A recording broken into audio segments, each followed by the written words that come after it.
Hello. Hello Bhagat ji, सत साहिब। सत साहिब जी। हाँ, मैं भगवती जी बोल रही हूँ इंदौर से। जी बोलिए।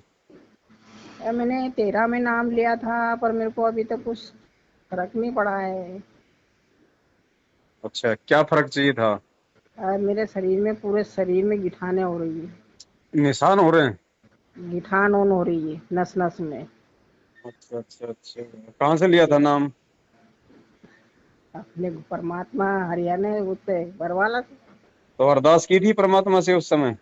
अरदास वहाँ तो करी नहीं मैंने, तो बस वो जोश जोश में हो गई, खुश हो गई मैं तो वहाँ जाते ही।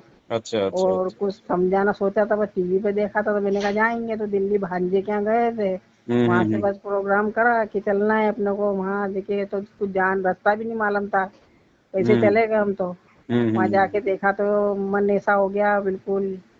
और कुछ समझ नहीं बैठी कि नाम लेना, तो नाम ले लिया। हम्म वहाँ नाम वाम से सब हमको बोला कि ये नहीं करना है, ये नहीं करना है। हम्म। तो उनका सब बताया था नेम वेम। 2-3 दिन रहे भी। फिर उसके अच्छा। बाद 14 में गए थे, हम्म जब वो पेशी चल रही थी परमात्मा की। हम्म फिर उसके बाद हम जाना नहीं हुआ। हम्म। और फिर उसके बीच बीच में मन यानी पूजा तो मैंने माला वाला तो करती रही, पर समझ नहीं बैठा। फिर 2-3 साल तक ऐसे नाम दाम बरोबर हुई नहीं, भक्ति भी नहीं हुई ना मेरे से ज्यादा। हम्म इसके कारण भी मैं मेरा गुनाह कबूल करती हूँ ना, भक्ति नहीं हम्म कर पाई बरोबर। हम्म। और सब भक्ति का ही है परमात्मा, तो अब बच्चे शिक्षा नहीं सीखेंगे तो उनको भी नाराजगी आएगी। और सही। क्या करो। वो ऐसा मेरे से गलती भी हो गई है, पर मेरे शरीर की गिठाने कम नहीं हो रही, तो मैं ये पूछना चाहती थी। अब ऐसे गुलाब जामुन सरी की एक बहुत बड़ी सिर में हो रही है, फिर छोटी छोटी बहुत सारी की गुठलियाँ हो रही है। हम्म और पूरे हाथों में, पूरे बॉडी में ही है। हम्म। थायराइड बीपी सब है मेरे को, दमे की एक शिकायत सेकंड, है। हाँ मैम, ये रमेश चंद्र बाबूराम जो अभी थोड़ी देर पहले इनको एक डॉक्यूमेंट्स दिया था उसको नीचे से क्लियर करना पड़ा। जी।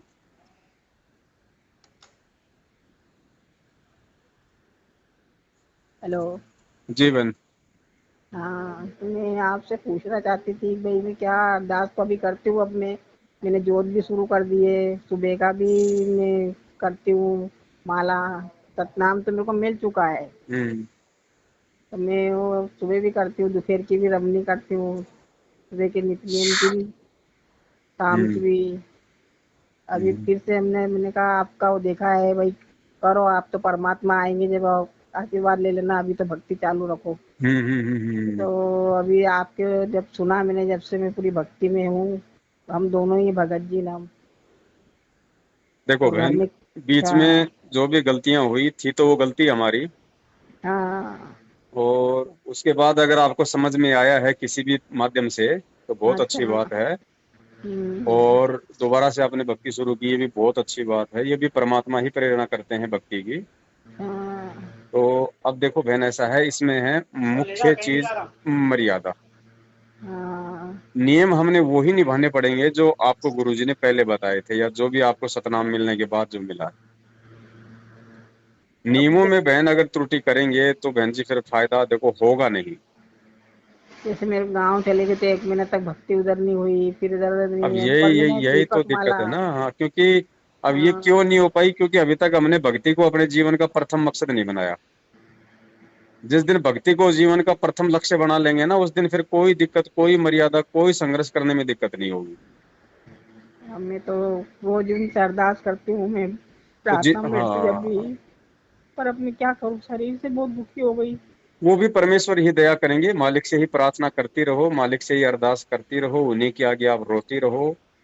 परमात्मा कहते हैं ना भाई, कबू तो दीन दयाल के भिनक पड़ेगी कान, कभी तो सुनेगा परमात्मा। लेकिन हमने अपनी उम्मीद नहीं छोड़नी।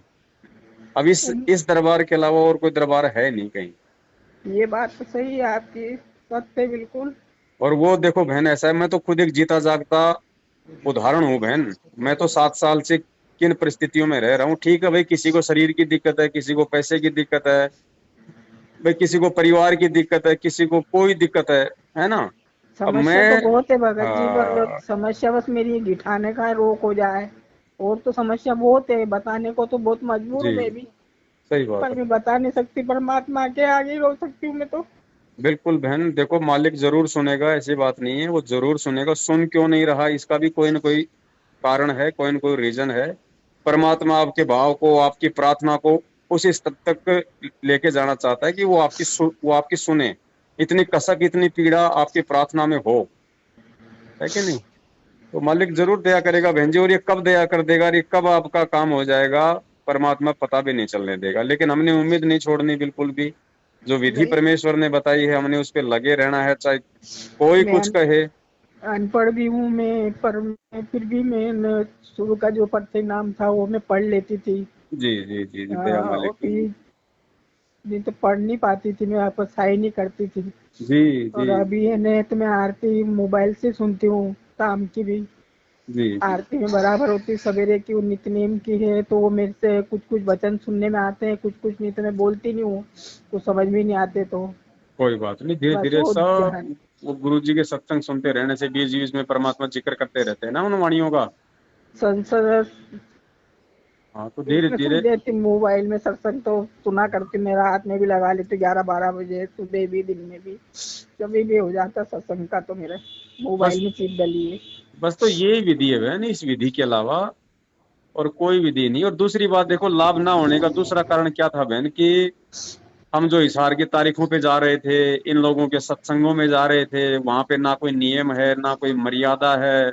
इनको ज्योति पाठ का पैसा, दान का पैसा, मतलब हमने बर्बादी ही बर्बादी की है 2014 के बाद में मैनेजमेंट के साथ में रह के। सही कह रहे तो हो अब आप। हमने बहन इन लोगों का साथ छोड़ना है बिल्कुल, हर तरीके से, क्योंकि ये लोग हर हर तरीके से काल काल के एजेंट साबित हो चुके हैं। अब आप लोग दान करते हो, और दान का लाभ कब मिलता है? जब गुरु जी कहते हैं तुम्हारे दान का ये एक एक रुपया जब तक धर्म में नहीं लगेगा, तब तक तुम्हें परमात्मा लाभ लाभ नहीं देगा। क्या? हैं? अब एक एक रुपया तो क्या, हमारा तो एक रुपया भी नहीं लगा, बाकी तो ये लोग खा गए ऊपर का। राजनीति में उड़ा रहे हैं, आरक्षणबाजी में उड़ा रहे हैं, खुद के लोग मकान बना लिए, कार कोठियां ले आए। नामदान केंद्रों पे लोग सेवा करते हैं तो उनको मतलब कि उनको तनख्वाह चाहिए। अब ये कुछ नहीं ले जाएंगे संग में, सब यहीं रखा रह जाएगा, हाँ, कोठियां का हार, सब परमात्मा प्रवचन में कितना जी कितना जी। बताते हैं। तो देखो, अब लेने का धीरे कुछ धीरे जब नहीं आप लोगों को ये सारी बातें समझ में आएंगी, और जब आप अपनी मर्यादाओं को बचाओगे ना, है। और फिर अपनी भक्ति करोगे, तो परमात्मा कहते हैं भाई, जब कोई मटका नीचे से फूटा है और ऊपर से तुम कितना पानी डालते रहो, निकलता रहेगा। सही है, फिर वो अब कहाँ रुकेगा हाँ, पानी। अब आपने इन लोगों का साथ छोड़ के आपने इस मटके के ये पंचर लगा दिया। अब जो आप भक्ति करोगे ना अपनी, उस हिसाब से अब आपका मटका बहन जी भरेगा, कुछ वो खाली नहीं होगा, भरेगा वो आगे आगे। परमात्मा कब तक आ जाएंगे। देखो, हम तो चाहते हैं कि परमात्मा तो अभी आप और हमारी बातचीत खत्म होते ही आ जाए। लेकिन अब चक्कर क्या है बहन, ये परमेश्वर का खेल है ना सारा। अब कोई ये हाँ, पूरे विश्व को अपनी शरण में लेने का, सबको समझाने का एक खेल है। तो समय लगता है बहन जी, जब हजारों साल परमात्मा मार्ग चलाएंगे, तो देखो कुछ समय तो उस मार्ग को सेट करने में मार्ग भाई मालिक को लगेगा। बाकी ज्यादा समय नहीं लेंगे, बहुत समय हो चुका है, क्योंकि परमात्मा को पता है भाई मेरे बच्चे भी इतने कमजोर हैं कि वो भी मतलब सहन नहीं कर पाएंगे मेरी जुदाई। सही है। तो जरूर दया करेंगे परमात्मा, ऐसी बात नहीं है, जल्दी ही दया करेंगे। समय कब निकल जाएगा हमें मालूम भी नहीं चलेगा, बस हमने विश्वास के साथ में परमेश्वर की भक्ति पे लगे रहना है। परमात्मा के संग में इंसानों ने इतना बड़ा घात करा है, जी उनसे जी, नहीं डरे, तो ये क्या है पब्लिक। तो बिल्कुल नहीं। आप में फिर आप कहते हो कि अपन दुखी है, दुखी तो परिवार अपना अपने को भी दुखी करता है, तो बिल्कुल परमात्मा बहन, को नहीं तक छोड़ा है ना। बिल्कुल बिल्कुल तो सही बात है। मैं इस परमात्मा को नहीं छोड़ा, ये कहाँ रहेंगे, कहाँ जाएंगे, नरक में जाएंगे ये तो ये जैसे इनके कर्म है, वो तो बहन जी मालिक का विधान है, वो तो भोगना पड़ेगा, उससे तो वो तो कोई नहीं वो बच सकता। कितनी बैठक करके कितना प्रवचन सुनाते, कितना सत्संग बोलते हैं, एक एक बात, एक एक जी कड़ी उसको समझा समझा के बोलते हैं। जी बहन। तो ऐसा लगता है भाई मेरे, कि मेरी आत्मा से कहते उड़ के जाऊं ना, परमात्मा के चरण में चढ़ जाऊं मैं। ये जो आपके भाव हैं, जो आपका समर्पण है, जो आपके आंसू है ना, ये आपके उन पाप कर्मों को काट रहे हैं बहन।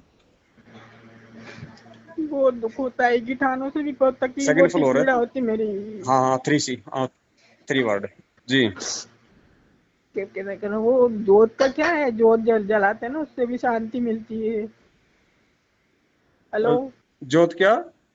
हाँ, ज्योति के कैसे 500 रुपए क्या लेते हैं ना। नहीं नहीं, देखो बहन, ऐसा है, हमने जो बात कही है ना 500 रुपए की, उसको हमने थोड़ा सा ये समझना पड़ेगा, वो सबके लिए नहीं है। जैसे आप अपने घर में अगर ज्योति जला रहे हैं तो फिर आपको कहीं देने की जरूरत नहीं है जब तक गुरुजी नहीं आ जाते। आपको अपने घर में ही जलाना है, चाहे 1000 का जलाओ, चाहे 24 घंटे जलाओ, कोई दिक्कत नहीं। ये केवल उन भक्तों के लिए है जो बेचारे अपने घर में अकेले हैं, उनको भक्ति भी नहीं करने देते, उनको ज्योति भी नहीं जलाने देते, तो उनका जो यज्ञ है वो संपूर्ण हो जाए, बस ये केवल उन लोगों के लिए है। वो तो मैंने घर में तो मेरे समस्या बहुत है, पर नहीं नहीं, घर में समस्या वैसे नहीं भाई, जो अपने घर में ज्योति नहीं जला पा रहा घर वालों के विरोध के चलते, हाँ ये केवल उनके लिए है। जबकि आप तो अपने घर में ज्योत जलाते हैं परमात्मा की। हाँ जला रहे हो हाँ, तो आप लोगों को कहीं पैसा देने की जरूरत नहीं है जब तक गुरुजी नहीं आ जाए ज्योति के नाम पे, कहीं देने की जरूरत नहीं है, वरना फिर वही बात हो जाएगी कि आसमान से नीचे गिरे और खजूर पे अटक गए। तो हर स्थिति में हमने अब ज्ञान को आधार बना के हमने अपने आप को दृढ़ बनाना पड़ेगा, वरना काल तो ठगता रहेगा। सही बात भाई भाई आप लोगों ने पहले मैनेजमेंट पे विश्वास किया तो उसने ठगा, फिर बीच में एक वो संजय खड़ा हो गया, उसने लोगों को ठगा। अब फिर ऐसे ही अगर हम मूर्खता में चलते रहेंगे तो कल को क्या पता काल मेरे ऊपर हावी हो जाए, तो फिर मैं आपको ठगने लग जाऊंगा, फिर आप बल्कि ठगाते रहना। तो कोई भी आदमी कोई भी क्रिया करे, चाहे मैं हूं चाहे कोई भी हो, उस चीज को पहले गुरुजी के ज्ञान से तोल लो कि ये जो बातें बोल रहा है, ये जो कर्म कर रहा है, ये गुरुजी के ज्ञान आधार से है या नहीं है, उसके बाद में किसी का सहयोग करो। नहीं तो बहन ये काल का लोक है, वो ऐसे ठगेगा सूक्ष्म चाल चल चल के। तो आप लोगों ने कहीं ज्योति का पैसा देने का, कहीं ज्योति का घी देने की आवश्यकता नहीं है। आप अपने घर में ज्योति करो। आपको परमात्मा ने विधि बता रखी है ना, सुबह शाम अपना दीपक लगाओ, चाहे 24 घंटे लगाओ, चाहे 1 किलो का लगाओ, चाहे 5 किलो का लगाओ, आपकी आर्थिक स्थिति के ऊपर है। जो नहीं जला पाते बेचारे, जैसे मान लीजिए घर में अकेला है या वो ट्रक ड्राइवर है, अब बेचारा बताओ वो ट्रक ड्राइवर कहाँ पे ज्योत जलाएगा।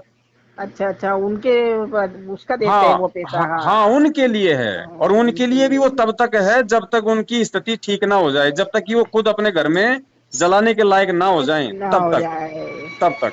बरोबर है, बरोबर। तो ऐसे हमने ध्यान रखना बहन, और कोई बड़ी बात नहीं है। आप जो बातें कर रही हो, जिस तरीके से आपकी आत्मा गुरुजी के प्रति समर्पित है ना बहन जी, ये रोग कोई बड़ी बात नहीं है। परमात्मा तो आपका जन्म मरण का जो असली रोग है वो काटने के लिए आया है। ये तो आपका परमात्मा कब काट देगा आपको मालूम भी नहीं पड़ेगा। परमात्मा से नहीं कैंसर शरीर का दुख दूर करते तो मेरी गिठाने क्यों नहीं करते। हाँ कर देंगे। और दूसरी बात देखो बहन जी, परमात्मा तो कर देगा, लेकिन इसमें भी बहुत सारे एक कारण होते हैं। जब तक हम ज्ञान को आधार नहीं बना लेंगे तब तक परमात्मा पूरी राहत नहीं देता। मालिक को पता है, मालिक चाहता है कि आत्मा भक्ति करे, सतलोक जाए, लेकिन बिना ज्ञान के अगर परमात्मा रोग काट देगा तो फिर क्या होता है बहन जी, काल हमें अपने शिकंजे में ले लेगा। जैसे ही हमें सुख हुआ, हमें फायदा हुआ, तो फिर हमारे वो भाव, हमारी वो लगन, वो श्रद्धा गुरुजी में नहीं रहती, चाहे हम कितनी कोशिश कर लें। इसीलिए गुरुजी की वाणी है कि भैया दुख में सुमरण सब करे, सुख में करे न कोई, और जब सुख में सुमरण करे तो दुख काहे को होए। तो जब आप ज्ञान को आधारित बना लोगी, गुरु जी के प्रति पूरी तरह समर्पित हो जाओगी और किसी भी मर्यादा के लिए आप सबसे लड़ जाओगी, फिर देखना बहन जी परमात्मा चुटकी बजाते लाभ देगा क्यों नहीं। वो तो आया लाभ देने, लेकिन हम भी तो उस लायक बने। वही तो, अब जैसे डॉक्टर के जा रहे हैं, अपन ने दवाई बरोबर नहीं ली तो ठीक कहाँ से होंगे। जी जी जी जी, तो पहले है ना इस भक्ति का मूल, इस भक्ति की नींव, इस भक्ति की जो जड़ गुरुजी ने बताई, वो बताई ज्ञान, सत्संग, ज्ञान। इस दवाई को जितना पियोगे ना उतना आपको मालूम नहीं पड़ेगा, लेकिन अंदर से आप मजबूत होते आ रहे हो। अब एक बच्चा होता है बहन जी, अब मान लीजिए आपके बच्चे थे छोटे छोटे, और रोजाना वो आपकी आंखों के सामने है, और वो बच्चा 1 फुट से जिस दिन वो 5 फुट का हो गया तो आपको नहीं मालूम पड़ा, आपको कोई आश्चर्य नहीं हुआ कि मेरा बच्चा 1 फुट से 5 फुट का हो गया, क्योंकि वो रोज आपके सामने रहता था। और वही बच्चा अगर किसी ने 1 फुट का देखा और फिर उसको 5 फुट का होने के बाद देखा, उसको 20 साल बाद में, तो उसके लिए आश्चर्य हो जाएगा। वो क्या बोलेगा, अरे यार तू तो बहुत बड़ा हो गया। लेकिन वो माँ बाप नहीं बोलते उसको कि बेटा तू तो बहुत बड़ा हो गया। तो इसी प्रकार बहन जी, हाँ इसी प्रकार हम जो ये भक्ति कर रहे हैं परमात्मा की, ये जो मतलब कि सूक्ष्म भक्ति है, हमें मालूम नहीं पड़ेगा कि हमारी भक्ति धन कहाँ पे जमा हो रहा है, हमें नहीं मालूम पड़ेगा, लेकिन ये जमा हो रहा है। और जब वो समय आएगा, जब वो परमात्मा हमें महसूस करवाएगा, या ऐसा कोई संकट हमारे ऊपर आएगा, जब परमात्मा हमारा बचाव करेगा, रक्षा करेगा, तब हमें एहसास होगा कि यार वास्तव में भाई भगवान मेरे साथ में है। सत्संग में अपन ये बांध के यही तो ले जाएंगे और क्या ले जाएंगे। जी जी जी। तो तो हाँ अपने को वहाँ पे उनको भी सरलता होगी कि मैंने आज बच्चों को पढ़ाया था तो आज बच्चे मेरे सक्षम उतरे, पास हो गए यहाँ, तो जी उनका भी अच्छा रहेगा ना। जी बहन परमात्मा बिल्कुल। यही सोचते, बात अपनी गृहस्थी तरीका ये, पर परमात्मा सबके लिए जुटे हैं। हाँ, और दूसरी बात बहन जी, हमने और भी एक जैसे दूसरे तरीके से भी हमने इस भक्ति को देखना पड़ेगा। जैसे अच्छा। जैसे पहले क्या करते थे, हम लोग बैंक में जाते थे तो बैंक में हम लोग 100-100 रुपए की, 50-50 रुपए की गड्डियां भर के, पूरा बैग भर के हाँ लेके जाते थे, अगर किसी को 1,00,000-2,00,000 रुपए जमा करवाने थे होते तो। और जब हाँ। तक हम वो पैसे जमा नहीं करवाते तब तक ना तो हमें शांति होती थी और ना हमारा बैंक में वो पैसा जमा हो पाता था। ठीक है। ठीक है। अब क्या हाँ हो गया आजकल, आजकल चाहे आप 20 लाख रुपए अपने मोबाइल से अपने बैंक में जमा कर दो, आपको 1 रुपया भी निकालने की जरूरत नहीं है कि भाई ये ना अपने जेब में रखने की जरूरत है, आप अपना सही है। बैंक से बैंक में ट्रांसफर कर दो। तो ये जो मतलब कि सूक्ष्म मार्ग है ये। इसी प्रकार हम पहले जो भक्ति करते थे उसमें कितने हम पापड़ बेलते थे, कितना हम उल्टे सीधे काम करते थे, कोई मर्यादा नहीं थी, है। लेकिन अब क्या हो गया, उसी भक्ति को परमात्मा ने सूक्ष्म रूप में कर दिया, थोड़ा सा करेंगे तो परमात्मा लाखों का लाभ देगा। सही करते, तो हमें प्रवचन में मालूम तो नहीं पड़ेगा, एक वाणी बहुत अच्छे से बोलते समझाते हैं। तो हमें पहले मालूम नहीं हमने पड़ेगा। पहले हमने कबीर पंथी से नाम ले रखा था। जी जी। कौन सी गादी थी? धर्मदास साहिब जी की गादी से। अच्छा अच्छा अच्छा।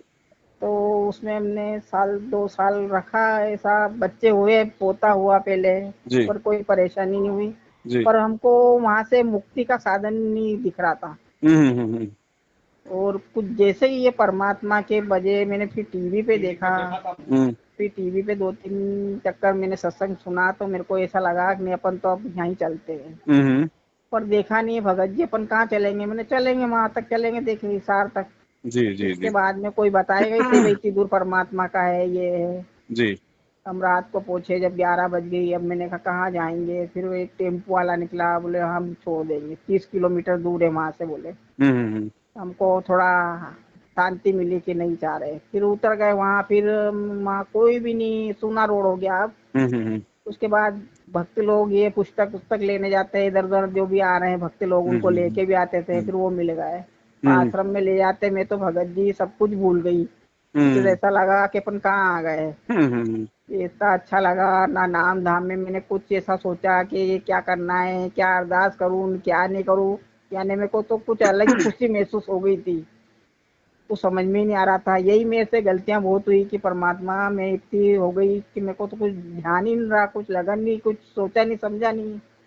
सही फिर बात। भी मैंने बोला, मैंने जो भी है मेरे मन में, आप जानते हो परमात्मा, तो मेरी गलतियों को क्षमा करो, मैं आपसे अब फिर से जुड़ी हूँ, आप मेरे को आशीर्वाद दो। बहुत कुछ करा भगत जी, पर मेरे को ये बीमारी सहन नहीं होती मेरे से। कोई बात नहीं बहन, सब कुछ होगा, परमात्मा सब कुछ करेगा, उसकी सब कुछ नजरों में है। वो कब करेगा, वो कैसे करेगा, हम एक रोगी हैं और रोगी को जब डॉक्टर अपने हॉस्पिटल में भर्ती कर लेता है, उसके बाद में रोगी को बताने की जरूरत नहीं है बार बार कि मेरे ये हो रहा है, मेरे वो हो रहा है। उस डॉक्टर को सब पता है, उसको मालूम है, वो सारी जांच कर लेगा, उसके पास में सारे यंत्र हैं, सारी मशीनें हैं।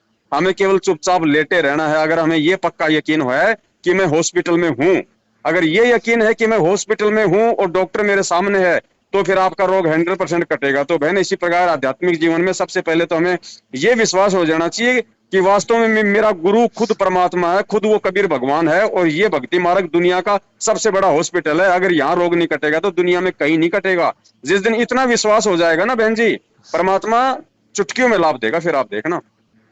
अब तो परमात्मा के ऊपर ये जो कुछ करना है उनको ही करना है, अब उनके जी बच्चे जी को जी। क्या तकलीफ है क्या नहीं वो सब अच्छा बहन, करेंगे अभी अब। मुझे थोड़ा फोन काटना पड़ेगा ना, अभी हाँ थोड़ा हाँ मैंने, हाँ, आप बहुत हाँ धन्यवाद, आपका समय हाँ लिया मैंने। हाँ। और बाकी किसी को कुछ देने की जरूरत नहीं है, आप अपने घर पे ज्योति करने में सक्षम हो, आपने घर पे ही ठीक ज्योति करनी है जब तक ठीक। गुरुजी नहीं आ जाते हैं। जब बाकी तक आप जी ज्योति का संकल्प कर सकती हो, जब चाहो कर सकती हो, जब जितनी चाहो जितनी ज्योतियों को आप जी संकल्प कर सकती हो।